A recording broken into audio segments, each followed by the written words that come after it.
Hello and welcome. I'm Melanie McMullen, the editor of the IoT Solution Integrator, a channel company website focused on Internet of Things technology solutions sponsored by Intel. And today's topic is an area that's getting quite a bit of buzz: how to accelerate innovation with AI at the IoT Edge. The key to putting your IoT data to work is having an open IoT solution that extends from the edge to the cloud. So we've gathered three experts from Intel, Tech Data, and Wachter to talk about that process and explain where solution integrators can play a role. Our speakers will share examples of businesses that are already using AI at the edge solutions and talk about the process of extending intelligence to the IoT edge. At the end, we'll leave you with some resources from all three companies that you can download and use later. So let's just go around the room and introduce our speakers, and they can tell you a little bit about themselves and what they do. And let's start with Steen. Thanks, Melanie. Appreciate the introduction. I work at Intel and I lead our Edge AI ecosystem efforts. And I've worked in the IoT domain for nearly a decade now, the onset of the term. And I've got a lot of successes, but many challenges over the course of connecting the physical world to the internet that I'd like to share with the team. So excited to be here today. Great, thanks. How about you, Evan? Let's tell us a little bit about yourself. Thanks, Melanie. So my name's Evan Unruh. I'm the European Chief Technologist for Data and IoT at Tech Data. So we're a global distributor, and our team focuses on driving adoption of data and IoT-related technologies through a channel of resellers. Great, thank you. And how about you, Matt? I'm Matt Tyler. I work for Wachter. We're a North American-based solutions integrator. So we don't manufacture hardware and we don't write software, but we deliver solutions to our customers from off-the-shelf technologies, such as Intel and others. So Steen, let's start with you to kind of set the groundwork. Can you provide some insights on the idea of infusing AI everywhere that computing takes place, and sort of just explain why and how Edge AI can have value? So I think as we've seen kind of over the course of the last few decades, computing is becoming woven into the fabric of everything we do in every industry and marketplace. And as we connect the physical world to the internet, all of a sudden our hospitals, our roads, our manufacturing facilities, and our retail environments is now powered with computing technology and becoming digitized. One of the challenges, though, you find when you connect the physical world is the half-life of that data is particularly short. We're used to dealing with cloud-based data where you've got long batches and a lower half-life. And when you have a data set that has a short half-life, you got to be able to run analytics on it in near real time. What deep learning allows us to do is to take that data set at the edge, notably like a time series data set or a heavy computer vision-based data set, and apply analytics on that in near real time. So therefore, some of our most trusted environments, right? Our hospitals, our roads, our retail environments that require this short response time in our physical presence, we can provide that business outcome or that customer experience required in real time. Do you see AI at the Edge projects having more momentum right now in one industry than another? I know you mentioned healthcare. If you kind of look over the course of the last year, this pandemic and the pathogen has just been a massive shift in digitization of everything we do. And so when I see, AI being applied to the edge, whether it's, thermal-based AI for temperature checks, or you look at geospatial-based AI for physical distancing requirements, or more direct solutions in the healthcare domain where we're using AI on CT images and X-ray images where we're assessing the progression of patients over time. And we've seen with medical images just an explosion in medical images, and we don't have enough technicians or medical professionals that can keep up with that as well. So just the pandemic has massively accelerated the use of artificial intelligence at the edge for a number of these use cases. The other thing to think about is we've also seen supply chain disruptions. And so where product mix is a challenge in retail environments, it's over $1 trillion industry problem, not having the right product at the right time. Well, with artificial intelligence, we can analyze inventory positions and understand how we get that right product to that consumer at the right time. Huge opportunity in the retail environments as well. So just increasing the ability to give the right mix of products to customers is a huge focus as well. And then, of course, making those products for customers as that mix shift happens. So we see a tremendous amount of Edge AI applications in manufacturing. some really compelling use cases such as, defect detection. We've partnered with leading companies like John Deere tractors or Audi in the case of detecting defects of welds. And about a third of robots in manufacturing environments are actually doing welding. And so being able to run analytics in manufacturing as well, huge use case to improve both the quality and the yield. Tell me a little bit about how Intel works with the two companies here, both Tech Data and Wachter. If I'm a solution integrator, what does Intel provide for the company, and starting with the companies here? When you talk about one of the challenges we found at the advent of IoT is all these companies were building bespoke custom solutions, and there was no real repeatability. And then also the supply chains were pretty dynamic, because if you want to deploy something, for example, like a precision agricultural solution, you might need micronutrient sensors, you might need soil and moisture sensors, you might need a domain specific software, you might need a custom ruggedized gateway. Working with partners through our IoT solution aggregator practice has been an incredible platform to kind of forward deploy that intelligence layer of what an IoT solution and the Edge AI solution really is, and then be able to support, a broad-based set of integrators to deploy those solutions. And so they don't have to be focused on technology access or bundling technology. They can focus on actually making money, which is deploying technology to customers.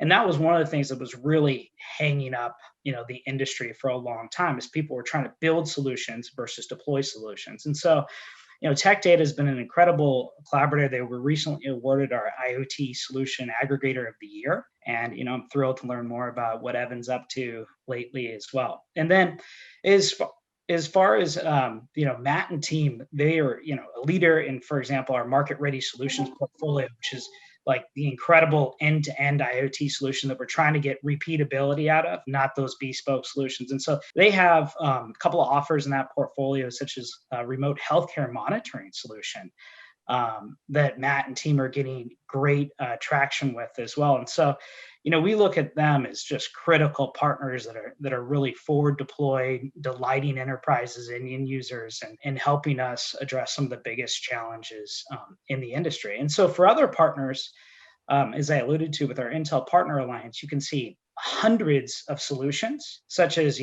everything from cold chain monitoring solutions to robotic solutions for inventory management through our solution portfolio. So you don't need to go build new technology. You can actually deploy some of that incredible technology that other people have spent millions of dollars and tens of thousands of engineering hours and hundreds of thousands of lines of code to develop. You can actually deploy that today through those solution aggregator practice, through that solution portfolio and our market ready solutions portfolio. So that's really what we're trying to do as an industry. Steve, I want to take it one step further, and from an integrator's perspective, understanding the technologies themselves and how they can go horizontally across different vertical markets. Say if we have a great application within the industrial or in the manufacturing setting, it may apply very well and sit well in healthcare.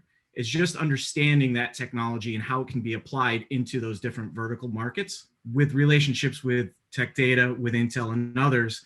That allows us to gain visibility into those different technologies and drag those across into different markets.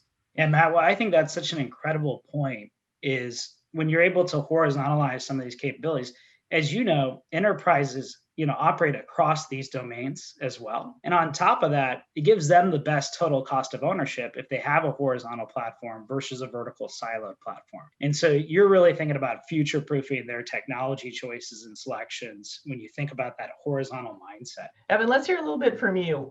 What do you see as some of the challenges initially with AI at the edge, and how has the process become easier over time, or has it become easier over time? A lot of what we've seen, especially over the last 12 to 18 months, is that the AI community has kind of stepped outside of their usual kind of haunts and into the mainstream. I think a lot of that through being attracted by the likes of Intel and programs like AI in Production, where they're really able to get the support of industry partners in building capabilities and platforms that are enterprise consumable. If you go back a few years, there was a barrier to entry, I think, for a lot of people playing around with AI and exploring AI, which was the skills gap and trying to build those practices and those capabilities. The difficult problems are still out there.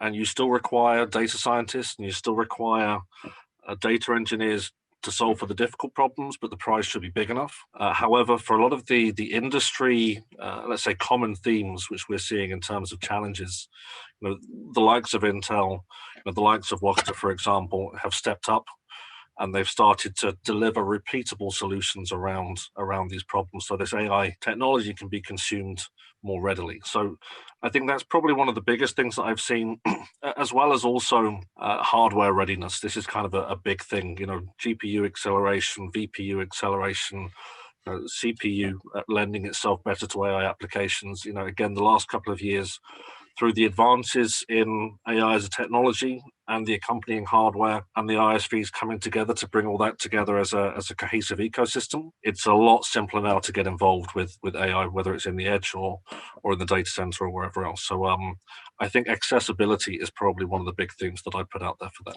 Do you see sort of as a catalyst for adoption, did you see, say, even the pandemic, did it sort of push people into more automation and another catalyst? Yeah, so the one thing that we've seen over the last, let's say 12 to 18 months, however long it is now, getting Stockholm syndrome, what we're seeing now is, again, this laser focus on the outcome. What can AI do for me as an organization?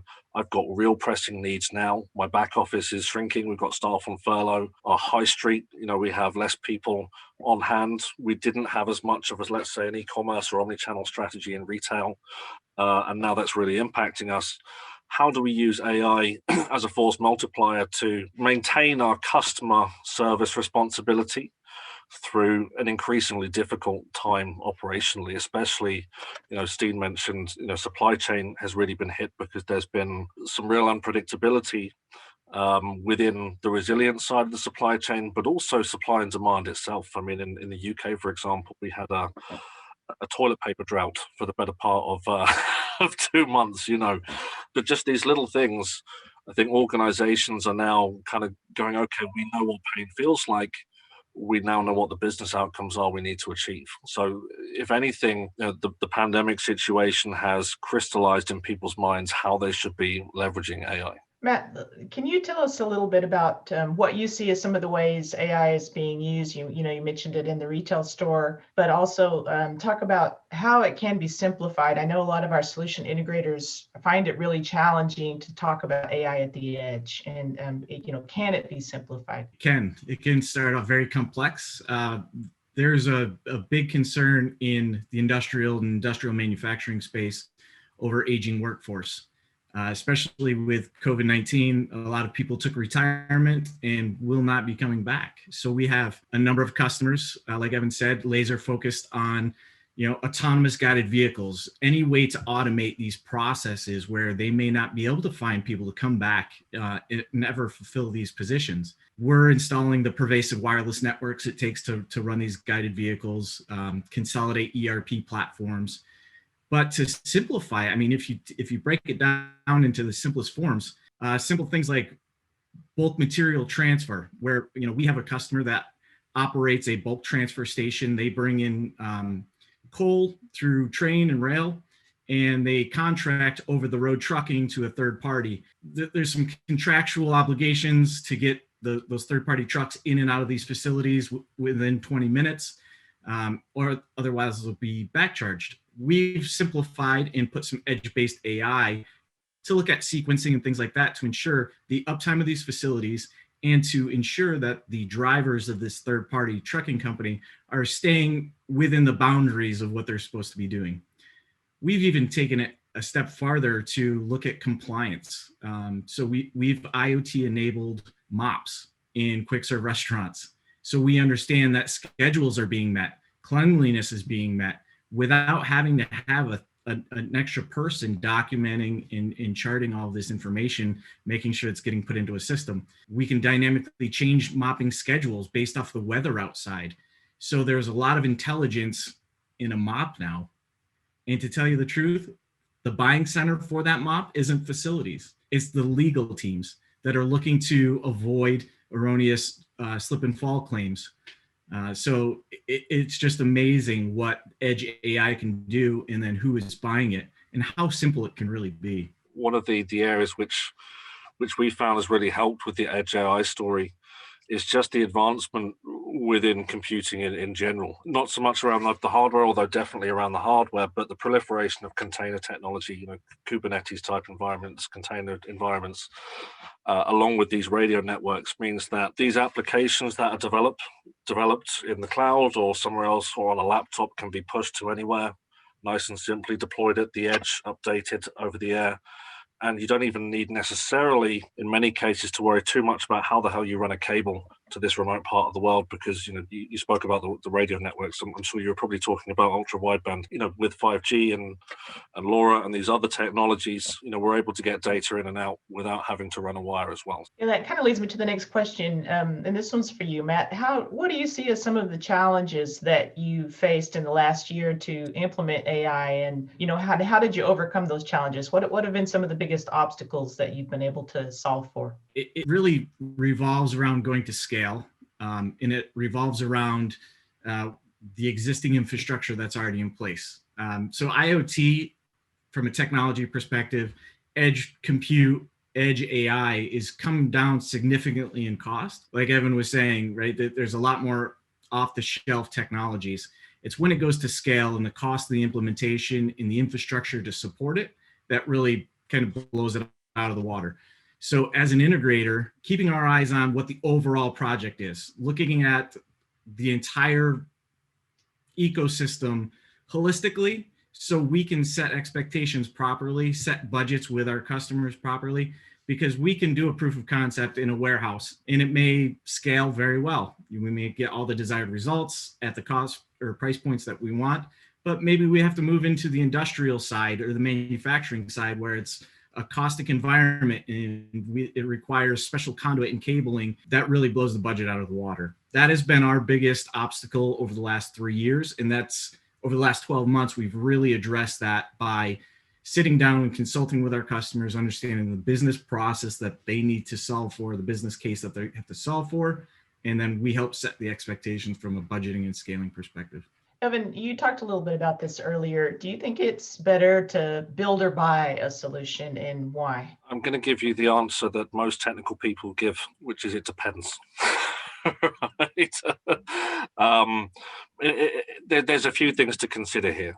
I think if you are not looking necessarily to drive an all-encompassing digital transformation as an organization from the top down, I think deploying these points off-the-shelf solutions is perfectly okay. Ideally, those solutions would be extensible enough to where they can integrate to a broader fabric across the business.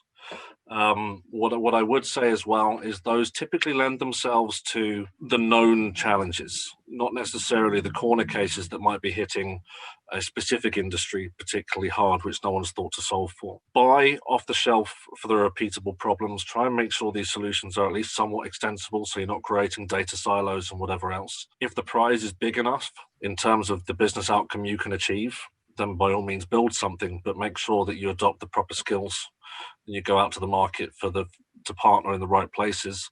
Otherwise, you'll end up entertaining an extended science project. So, I think build has its place, but it needs to be done properly. Earlier in our conversation, Matt alluded to this intent to platform, horizontalize the capabilities. And, we talked a little bit about how, you want a future-proof design and create software-defined environments with common off-the-shelf infrastructure that give you future flexibility because you don't know what your business problems are going to be in the future, right? Yeah. And then Matt also recently alluded to, and we know, dropping Ethernet in a manufacturing line environment, that's like, thousands of dollars versus when we think about dropping the Ethernet in a regular office environment, we're talking, much less. And so, like, if you do this, Evan, as you said, digital transformation, it's a competitive advantage to build that. And building out, whether you're going to build out a private 5G network, are you going to build out like a Wi-Fi 6 environment? You're going to have that compute class of infrastructure, software defined. That's going to give you the best future proofing. Can you talk a little bit about the migration process for companies? Does this take years? Does this take months? And I know obviously it depends, but just from your point of view. Well, this is kind of, complementary of Evan's point. Ultimately, the decision you've got to make is, are you going to create this future-proof digital transformation platform and commit to it, you're talking about a developer community, a cloud native developer community that's now kind of reaching this OT developer community and embedded system developer community. And that juxtaposition is very complicated and challenging. So you have to retrain, your workforce, hire people, drive this incredible, digital transformation. And that's why, in that journey to become a differentiator for your business, so you don't get disrupted in 10 years by another company that drives that journey. But then you've got to take the opportunity short term, where you've got point solutions that solve business problems today that provide incredible value, because we can't solve for everything. And otherwise we'll just be working on, marketectures or multi-$100 million spends without a business outcome. So there's this complement between milestone-based outcomes and making sure you're making progression and transformation, with also future-proofing to build sustainable digital infrastructure that will competitively train your business, and retraining your employee base off of that as well. Yeah, that's a good point, Matt. You've got kind of boots on the ground. So what do you see as what's happening both for the demand for IoT and for AI at the edge in the last year? Kind of going back to my other points, aging workforce is a huge issue, and the cost of labor is a huge issue. So like Steve was saying, in the quick serve restaurant,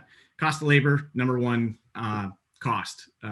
Food waste, number two highest cost. So anything we can do to help mitigate that.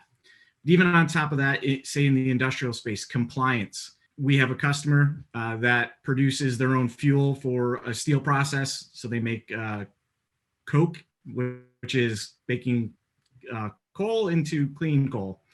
And, they were in compliance hot water with the EPA on some processes that they had. Their resolution was to hire a bunch of people and stare at this process to look for emissions. We were able to install a visual system with some edge AI based intelligence that can determine the difference between steam and smoke. So we were able to immediately alert anyone working within the plant that there was an emissions leak in real time. That's that edge AI that's so important. What it did is it allowed our customer to keep operating without any additional headcount, and then also mitigate all of their EPA fines over the last 12 months. Evan, let's talk a little bit about the opportunity to extend beyond software as a service and into the edge, especially for ISVs. It's an interesting one because, ISVs typically are where we see the domain knowledge kind of find a home within the technology stack. And over the last couple of years, I think there's been this realization that actually you're going to end up with a sizable bill if you send all your data to the cloud, and if you send all your data over cellular networks, for example, to get that data out from the asset you're monitoring into the place where you're going to crunch that data. So, there's been a few things that we've seen. We've seen a number of ISVs extend their offering through the readily available architectures that exist out there. I mentioned container technology, to be able to mobilize that intelligence that they have historically in the cloud out to the edge. So that's a powerful thing because, number one, they're putting the smarts of their products closer to the asset they're monitoring. They're reducing latency. They're enabling features which you can't do typically from a cloud service, which is around maybe automation to be able to trigger actions without concern of those delays causing safety concerns or whatever else. What I would also say is there are certain aspects of AI which are able to augment and enrich existing offerings that people have. So if we take retail, for example, one of the areas in retail which is particularly hot at the moment in terms of what we're seeing is around the ability to take the same kind of insight that you can deliver on e-commerce, but to get that insight from a brick and mortar store environment. So if you're particularly good as an organization, as an ISV, in terms of being able to analyze traffic through a web platform, for example, to understand how ad placement is impacting things or whatever else, you could extend that capability using maybe computer vision and AI to the edge, to the brick and mortar environment, to understand how digital signage is influencing the flow of people, the demographic of people that are walking through that store environment. What are some of the